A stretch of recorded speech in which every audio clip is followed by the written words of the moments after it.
Hello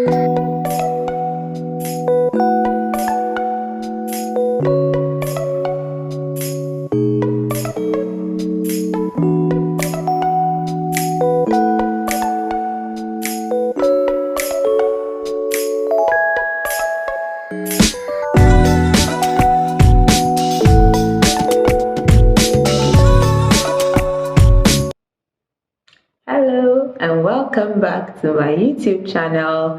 My name is Dekemi. Everyone calls me Dakes. You can call me Dakes. If this is your first time here, welcome and bienvenue chez Dakes. And I am a Nigerian doing my master's degree in France. On my channel, I talk about how I got here, how you can get here, the application processes, how to find schools, the tuition fees, and just good stuff like that. If you are not yet subscribed, you know what to do. The button is right there. Please subscribe, like, and share with your family and friends. So since I started this channel, I've gotten a lot of questions about what it's like to study in France, if you're able to work, what kind of work you can do. So instead of, just answering the same things over and over again, I decided to do a video about it. And that's what we'll be talking about in this video. So, essentially, can you work as an international student in France even if you do not speak French? The short answer is, of course, yes. You can work as an international student even if you do not speak French. According to Campus France, which is the authorized French government body for studying in France, you are allowed to do 20 hours a week of work as an international student, or either 20 hours a week or 964 or 965 hours per year. So I guess, like, if, for example, you don't start work immediately you get here or something, like, I think on some level, if you do more than 20 hours in a week, it's okay as long as in 1 year you don't exceed the 964 hours, right? A lot of countries actually do this. I think the reason is just so that, like, you don't get a study visa to then come and do like full-time work and actually not go to school. So yeah, you're allowed to do 20 hours of work a week or 964 hours of work in 1 year as a student. So now that we know that you can work, it brings us to the question of the kinds of jobs that you can do.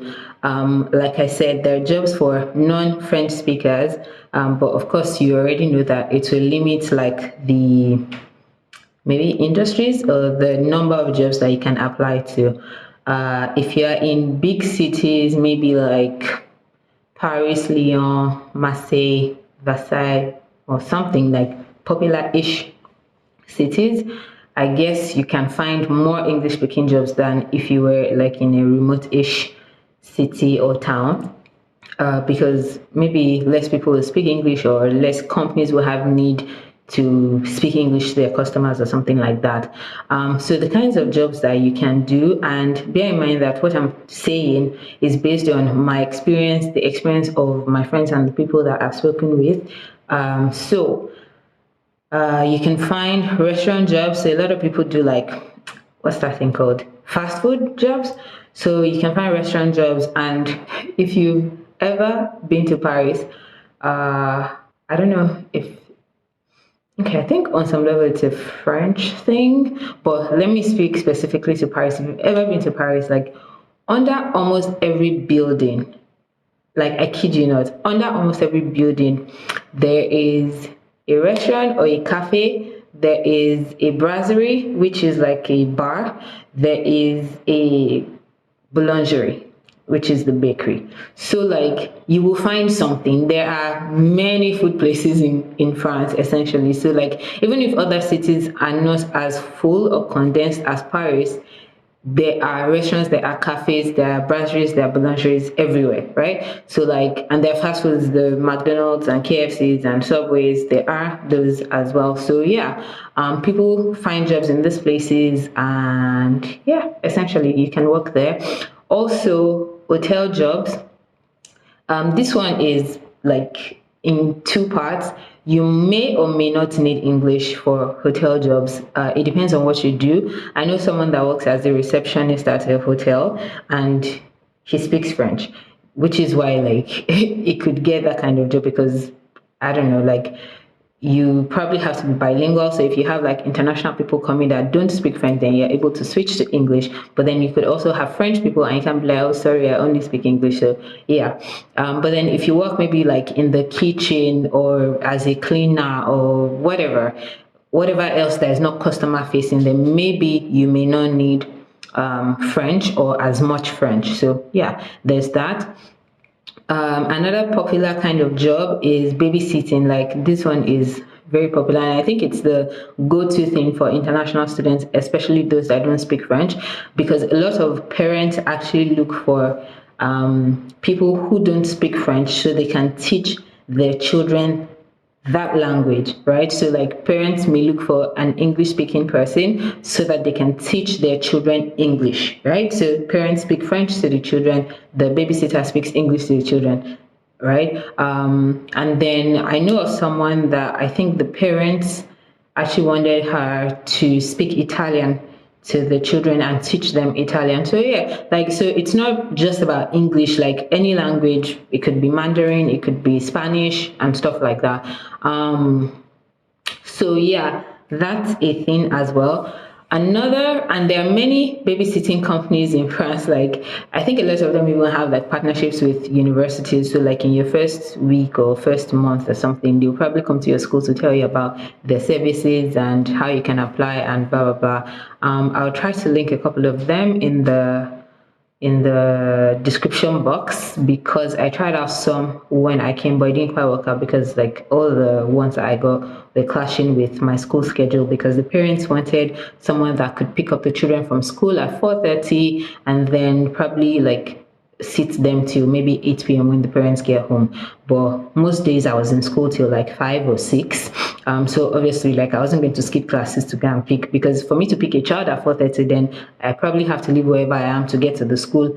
I have to leave like 3:30 to get to the school on time, pick the children. I'm like, I'm not going to skip classes because I want to earn how much per hour. It's not that deep. There is also pet sitting. Pet sitting is you sitting dogs or cats, essentially dogs and cats.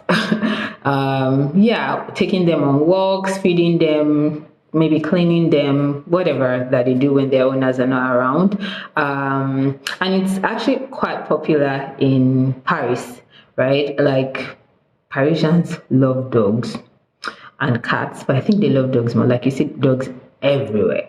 And I think I'm going to do like another video on how there is no single wild dog in Paris, but that's content for another day. So yeah, there is that as well.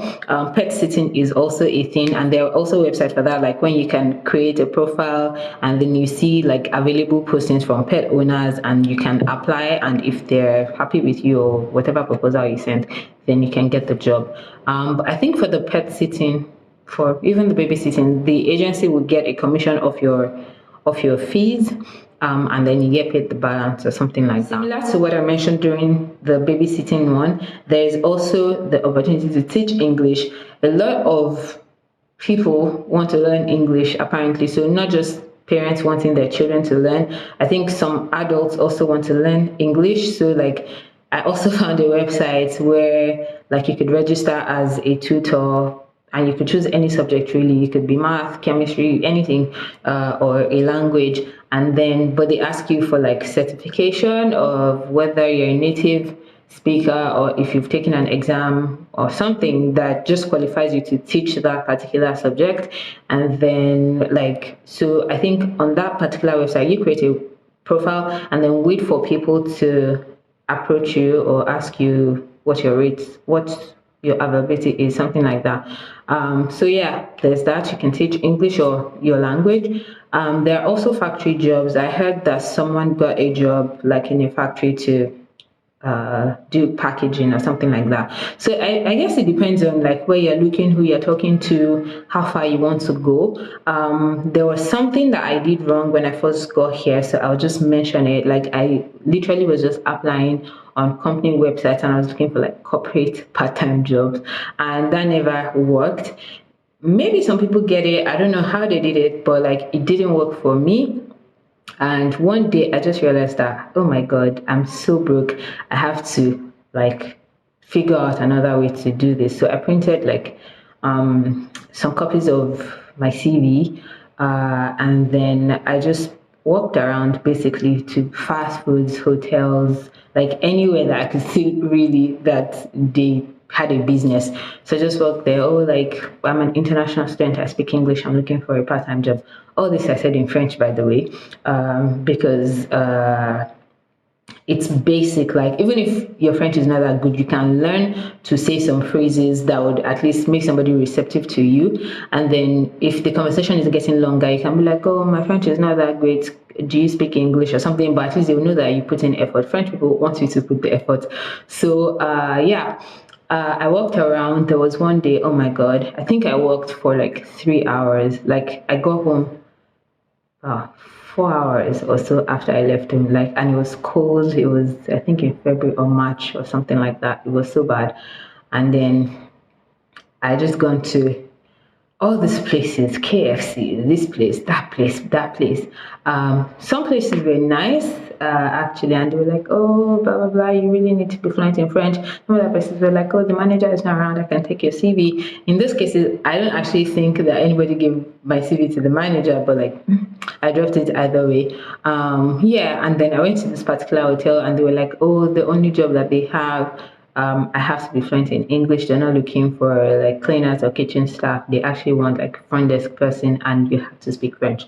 So I was like, okay, bye. So yeah, so if you're looking for like babysitting, pet sitting jobs, you can apply online because like those websites already exist per company. But if you're looking for like fast food jobs, the best thing to do is to actually print your CV and take it there in person, like speak to a human being, and then so at least get their feedback, probably get their phone number and ask if it's okay for you to follow up and call them later. You might move faster if you do that. Oh, one other thing, you can also opt to be a delivery person, especially if you know how to ride bikes, not motorcycles, bicycles. Yeah, so food delivery services are actually quite popular here. And I think they don't have any major whatever. Like, I don't even think your French has to be great because all you have to do is say that they don't usually call you until they're at your place. So it's not a matter of asking for direction. Like, it's pretty easy to find any address in Paris. So, like, they get to your house and then they call you to say that they're at the door. So either you give them the code or you say you're coming or something. But yeah, they don't say much. So you don't necessarily have to speak French to be a delivery person, but it's another thing, and I hear that they pay well. I'm not sure how much. So now that we've talked about the different kinds of jobs that you can do, I'm sure you're wondering, so how much do I get paid for these jobs? Essentially, how much you get paid depends on the company that you work for. Minimum wage in France is, I think, 10 euro 85 per hour. So some companies pay more, some companies pay the minimum wage, some companies pay less. But I feel like the people that pay less are not structured, so like they won't pay you into your bank account or anything, because then they probably would have issues with the government to say like you're paying less than what's it called, the minimum wage, and of course it still has to be taxed. So like yeah, so the people that pay less essentially do like under the table thing where like they pay you cash, you don't have a contract, blah blah blah.